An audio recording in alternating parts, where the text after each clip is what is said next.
എത്ര ജില്ലകളുണ്ട്? ഈ ഒരു ചോദ്യത്തിന് ഇത്ര നാളും നമ്മളൊക്കെ 14 ജില്ലകൾ എന്നാണ് ഉത്തരം എഴുതിയിരുന്നതല്ലേ. എന്നാൽ ഇനി അതിലൊരു ചെറിയ മാറ്റം ഉണ്ടാകാൻ പോവുകയാണ്.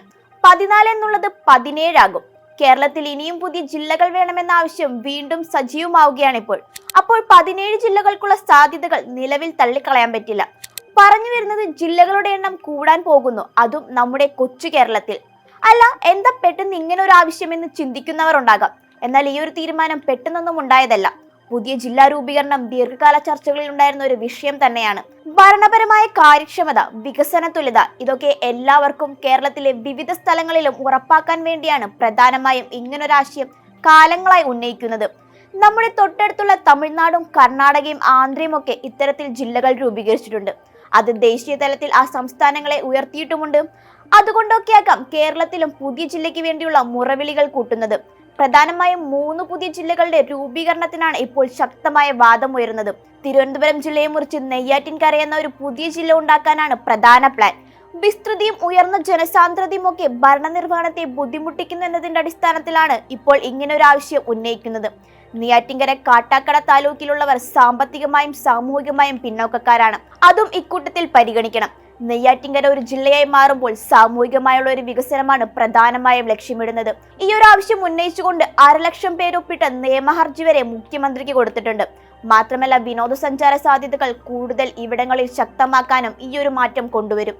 പിന്നെ വെട്ടിമുറിക്കുന്നത് മലപ്പുറം ജില്ലയാണ്. 1969 മലപ്പുറം ജില്ല രൂപീകരിക്കുന്നത്. ജനസംഖ്യ ഏറ്റവും കൂടുതലുള്ള ജില്ല. ഇപ്പോൾ തിരൂർ ആസ്ഥാനമാക്കിയാണ് ഇവിടെ പുതിയ ജില്ലാ രൂപീകരണം ലക്ഷ്യമിടുന്നത്.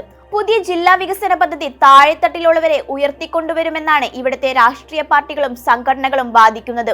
കൂടാതെ മലപ്പുറത്തെ കിഴക്കൻ പടിഞ്ഞാറേ ഭാഗത്തുള്ളവർക്ക് എത്തിപ്പെടാനുള്ള ബുദ്ധിമുട്ടും കുറയും. ഏറ്റവും ഒടുവിൽ നമ്മുടെ PV അൻവർ വരെ മലപ്പുറത്ത് ഒരു പുതിയ ജില്ലാ രൂപീകരണം ആവശ്യപ്പെട്ടിട്ടുണ്ടായിരുന്നു. പിന്നീടുള്ള ജില്ല ഇടുക്കിയാണ്. തൊടുപുഴ, മൂവാറ്റുപുഴ കേന്ദ്രീകരിച്ച ഒരു പുതിയ ജില്ലയാണ് അവിടെയും ആവശ്യം. നമുക്കറിയാം, കേരളത്തിലെ ഏറ്റവും വലിയ ജില്ലയാണ് ഇടുക്കി. അതുകൊണ്ട് തന്നെ പലർക്കും ജില്ലയുടെ ആസ്ഥാനമായ പൈനാവ് എത്തിപ്പെടാനുള്ള ബുദ്ധിമുട്ട് കണക്കിലെടുത്താണ് പുതിയ ജില്ലാ രൂപീകരണത്തിന്റെ പ്ലാൻ അവിടെയും നടക്കുന്നത്. 1982 പത്തനംതിട്ട ജില്ലാ രൂപീകരണത്തിന് ശേഷം ഇനിയൊരു ജില്ലയുണ്ടെങ്കിൽ അത് മൂവാറ്റുപുഴ ജില്ലയായിരിക്കുമെന്ന് മുൻ മുഖ്യമന്ത്രി K. കരുണാകരൻ ഒരു പ്രസ്താവന അന്ന് നടത്തിയിരുന്നു. ജില്ലാ രൂപീകരണത്തിന് മുറവിളി കൂട്ടുന്ന ഇന്നത്തെ സാഹചര്യത്തിൽ ആ പ്രസ്താവന വലിയ രീതിയിലുള്ള ആക്കമാണ് കൂട്ടുന്നത്. തിരുവനന്തപുരം മുറിച്ച് നെയ്യാറ്റിൻകരയും, മലപ്പുറം മുറിച്ച് തിരൂരും, ഇടുക്കി മുറിച്ച് മൂവാറ്റുപുഴയും തൊടുപുഴയുമാക്കാനാണ് കേരളം ഒരുങ്ങുന്നത്. അതിന്റെ സാമൂഹികവും വികസനപരമായ നേട്ടങ്ങൾ മാത്രം നോക്കുമ്പോൾ നമ്മൾ മറന്നു പോകുന്ന ചില കാര്യങ്ങളുണ്ട്. കേരളം ഒരു കൊച്ചു സംസ്ഥാനമാണ്. തമിഴ്നാടും ആന്ധ്രയിലും സക്സസ് ആയ ഈ ജില്ലാ രൂപീകരണം എത്രത്തോളം ഇവിടെ പോസിബിൾ ആവുമെന്ന് ഒരു പഠനം നടത്തേണ്ടത് ഇത്തരമൊരു തീരുമാനമെടുക്കുന്നതിന് മുൻപ് വളരെ ആവശ്യമാണ്.